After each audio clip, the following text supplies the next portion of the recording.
dalam pendidikan sangat luar biasa perhatian Islam dalam pendidikan.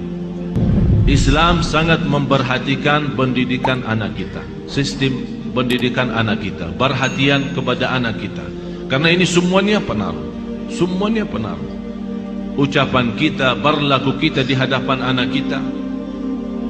10 kata yang merusakkan perasaan dan hati anak kita. Yang pertama,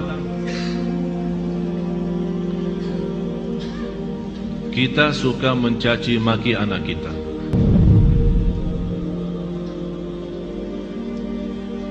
Ini sebuah bahaya, apalagi kalau kita lagi emosi.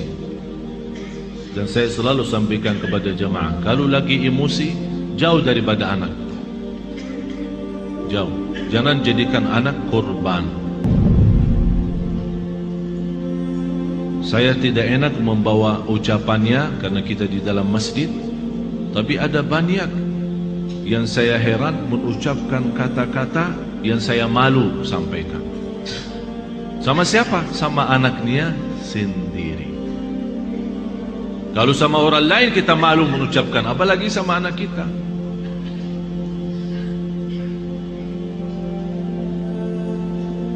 Jadi salah satu kata yang pertama dari 10 adalah caci maki. Yang kedua, kita menghina anak kita. Bagaimana menghina anak kita? Ya di depan kawan-kawannya. Kalau dia bersama kawan-kawannya di dalam kelas atau di sekolah, kita datang jemput atau hantar, tapi kita suka menghina anak kita di hadapan mereka.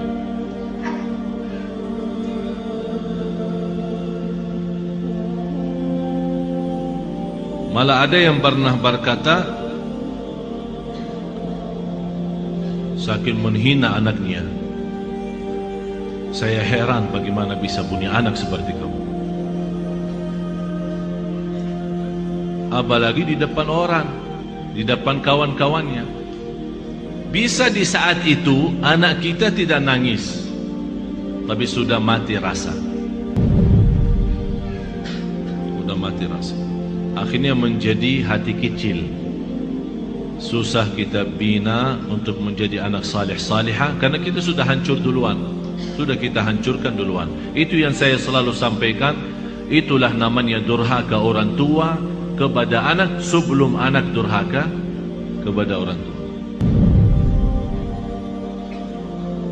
Atau kalau dia punya saudara banyak, jangan menghina. Kalau ada sebuah berlaku yang tidak bisa kita terima, kita bisa nasihatin dengan cara yang baik, bukan di depan orang. Karena itu namanya nasihah, bukan fadihah. Nasihah adalah mengingatkan dengan cara yang baik, tapi fadihah membukakan aibnya di hadapan orang. Alasannya, niat saya menasihatin.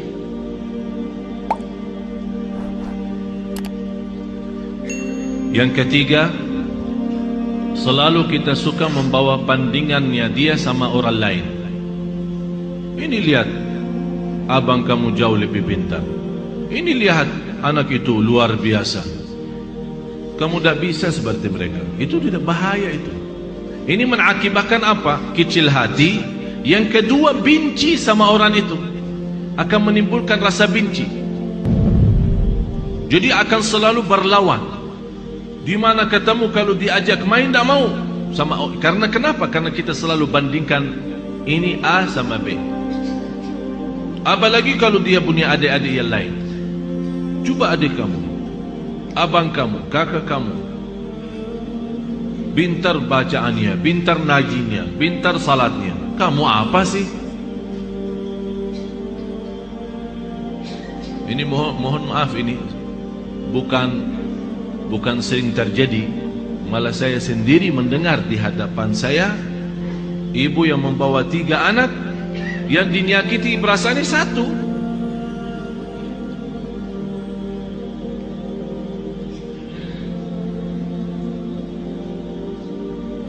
Bahaya lidah itu. Bahaya. Jadi jangan kita membandingkan anak sama orang lain. Mohon maaf, kita yang dewasa aja, kalau ada orang membandingkan kita sama orang lain, kita tersinggung. Apalagi anak kita. Kita ada yang dewasa yang sudah faham, mengerti, bisa mengerti maksudnya orang, bisa mengerti tujuannya orang, kita bisa tersinggung. Apalagi anak kita. Yang keempat, cinta dengan syarat. Aku cinta kamu, tapi syaratnya begini. Jadi seolah-olah kita tunjukkan kepada anak kita, kalau ibu tidak sayang begini aja, ikhlas tidak sayang, tidak cinta ikhlas. Tapi cinta kalau kamu salat. Aku cinta kalau kamu ngaji. Aku cinta kalau kamu diam. Aku cinta kalau kamu tidak nonton TV. Berarti itu namanya cinta dengan syarat-syaratnya. Kalau mau cinta ya cinta, tidak usah pakai syarat.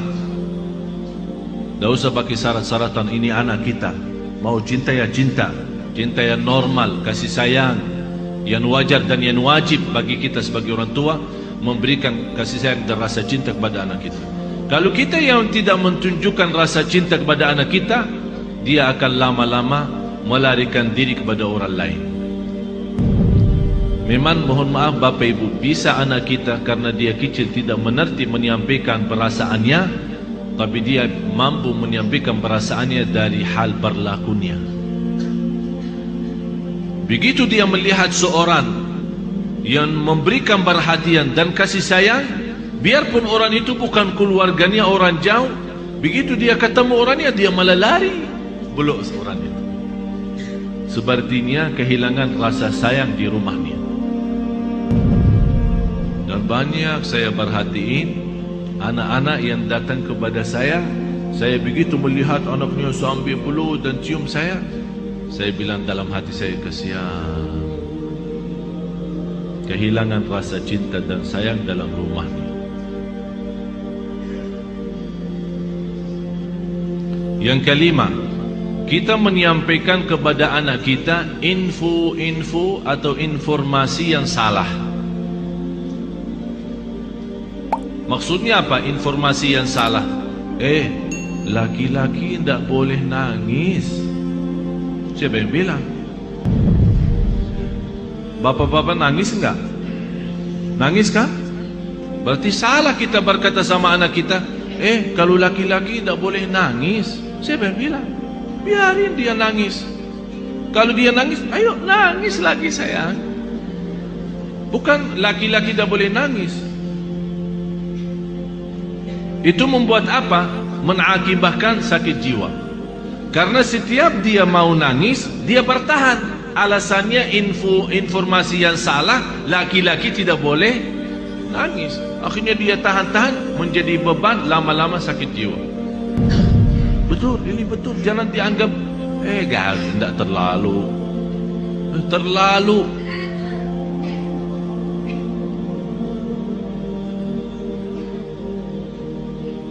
Yang keenam, ini yang lebih bahaya.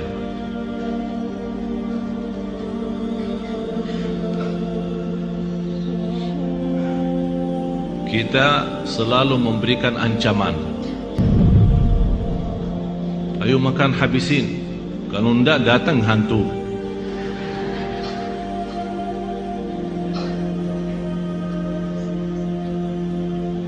Mau tidur enggak? Kalau kamu tidak tidur, nanti datang hantu, temenin.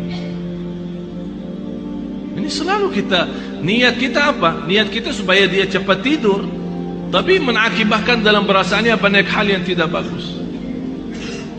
Padahal anak kita dari sisi psikologi jiwa dan akal, dari usia 2 tahun sampai 6 tahun dia mampu menguasai 7 bahasa.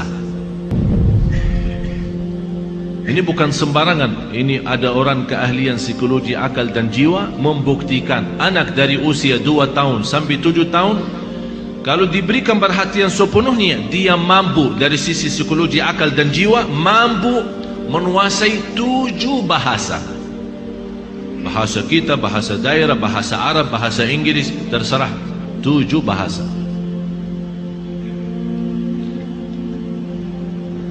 Tapi kenapa kita sia-siakan kesempatan ini yang masih luar biasa? Kenapa kita siakan? Yang ketujuh, kita selalu melarang anak kita berlaku sesuatu tapi tanpa sebab. Artinya tanpa menjelaskan kenapa. Tak boleh ini. Dia minta sesuatu, tidak ada. Saya mau ke sana, tidak boleh. Saya tidak ada, diam sini. Jadi kita suka larang, tidak boleh, tidak ada, tidak bisa, tapi kita tambah menjelaskan sebabnya. Kalau anda mau larang, tolong jelasin sebabnya. Tak boleh nonton TV kalau sudah malam, karena nanti mengganggu matamu. Ini ada alasan kenapa kita larang. Kalau makan sampai habiskan makanannya, karena di dalam makanan ada barakah. Kita tidak tahu di barakahnya yang di mana.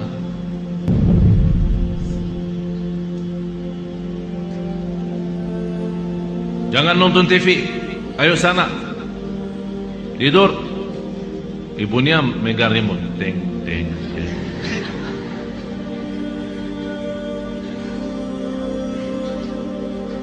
Anak kita bisa pendiam ya. Mungkin ada di antara anak ibu-ibu yang suka lawan. Tapi ada yang diam sudah masuk ke kamarnya. Tapi Allah Maha tahu perasaannya apa di saat itu. Dilarang nonton TV, malah ibunya enak-enak nonton TV.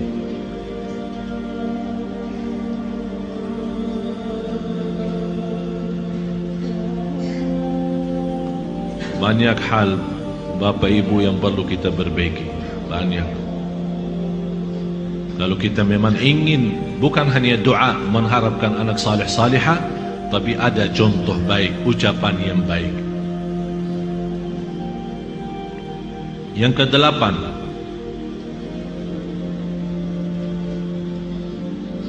menghancurkan perasaan atau menghancurkan kepercayaan anak terhadap dirinya. Kamu bodoh selama-lamanya, tak bakal jadi pintar. Astagfirullahaladzim. Ada orang sejahat itu. Jadi walaupun dia sudah ada niat untuk berikhtiar, berusaha, kita sudah habis-habisan, tak ada. Memang kamu diciptakan oleh Allah bodoh seperti ini. Saya nyesal punya anak seperti kamu. Saya benci hari kelahiran kamu. Bapak Ibu, saya mengucapkan ini bukan dari saya. Saya punya telinga mendengar apa yang kata orang. Masa saya benci hari kelahiranku, hari kelahiran kamu? Jadi seolah-olah mengikatkan hari kelahiran anak kita hari misal Sabtu. Jadi saya benci Sabtu gara-gara kamu. Ya Allah, ini sudah betul-betul menghancurkan total anak kita. Yang ke-9, kita berdoa terhadap anak kita doa yang buruk. Saking kesal perasaan kita sama anak kita, dan dia keluar dari rumah tanpa minta izin dan ridha kita, langsung kita, mudah-mudahan kamu celaka. Rasulullah sallallahu alaihi wasallam melarang orang tua mendoakan anaknya buruk. Kalau terjadi diijabah doanya akan nyesal, kata Rasulullah. Biarpun ibunya, biarpun bapaknya betul-betul sakit hati sama anak, begitu dia mendoakan celaka, terjadi kecelakaan itu, pasti dia nyesal dan sedih, bisa nangis, dan bisa tidak memaafkan dirinya terhadap apa yang telah dia ucapkan. kalau anda tidak mampu sakit hati sama anak kita, tidak bisa mendoakan baik, kembali lagi lebih baik diam. Kalau tidak bisa berdoa baik, lebih baik diam. Tapi bahaya, jangan mendoakan anak ini celaka. Salah satu kawan saya yang pernah saya ceritakan, yang punya 3 impian, 3 harapan, ingin kembali sihat, karena dia sekarang sakit lumpuh dari umur usia 18 sampai sekarang hampir 40-an. Dari umur 18 tahun, sekarang 40-an, sampai sekarang dia dalam kondisi lumpuh total, tak bisa bergerak sama sekali, masih bisa berbicara saja. Di antara harapan beliau, sebagaimana saya pernah jelaskan, ingin kembali sihat walafiat supaya bisa megang Al-Quran, ingin kembali sihat walafiat supaya bisa nikmati sujud, ingin kembali sihat walafiat supaya bisa memeluk orang tua dan mencium orang tua. Akibat sakitnya dia sampai dari sekian tahun, dari sejak 18 tahun umurnya sampai sekarang 40, sebabnya dia terjadi begini adalah doa orang tuanya. Karena dia pernah pulang tidak ke sekolah, orang tuanya tanya, kamu sudah sekolah hari ini enggak? Setahu saya sudah antar ke sekolah, tapi saya dapat informasi kamu tidak masuk, malah kamu larikan diri sama kawan-kawan kemana. Kata anaknya, bohong yang bawa fitnah itu. Saya sudah ke sekolah. Ya, namanya anak-anak mau larikan diri dari tanggung jawab orang tuanya, dia bohong. Lebih baik berbohong, katanya. Apa kata ayahnya? Kalau kamu bohong, mudah-mudahan celaka hari ini.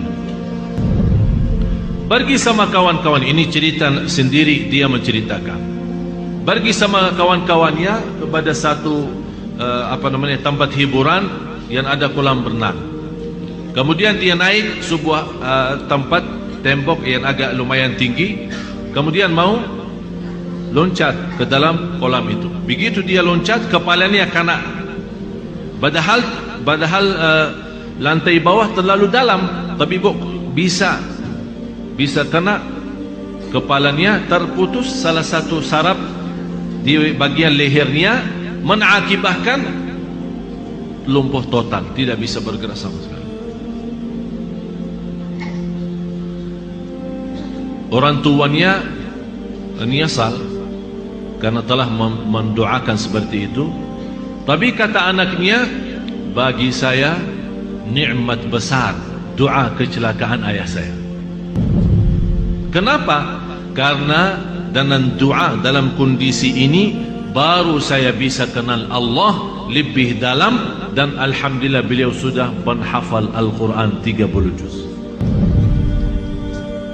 Dalam kondisi itu tak pernah berhenti salat malam. Dan Masya Allah, setiap di sana sini, dari masjid ke masjid, memberikan ceramah. Dalam dia dibawakan dengan kursi roda yang tidak bisa duduk. Dia dibuatkan kursi roda khusus, miliknya kayak mirip tempat tidur, karena dia tidak bisa duduk, tapi masih bisa berceramah. Saya kemarin berusaha untuk mengundang beliau datang kemari, tapi masih kita harap mudah-mudahan bisa. Dan kemarin beliau mengundang saya acara pernikahannya. Subhanallah, ibu saya menceritakan istrinya cantik luar biasa. Sampai orang bertanya sama istrinya, apa yang kamu harapkan sama seorang seperti ini keadaannya? Dia berkata, saya harap masuk surga lewat si Abdullah ini. Jadi saya tidak harap apa-apa, tapi saya harap bantu dia seikhlas-ikhlasnya. Saya yang akan bersihkan, saya yang akan rapikan, saya akan bagi bajunya sama semua, karena saya harap lewat dia masuk.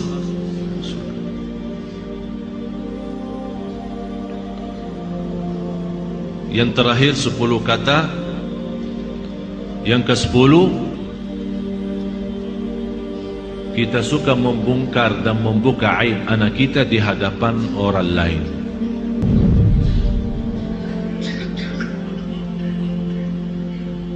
Ini anakku dah ada malunya, kalau tidur suka kencing di atas tempat tidurnya, suka buang air di tempat tidur. Capek aku setiap hari bersihin tempat tidurnya karena bekas kencingnya. Ini kan dicerita sama kawan-kawannya di sekolah. Apa yang akan terjadi? Kawan-kawannya apa? Senang atau gimana? Kesempatan kan? Setiap dia datang,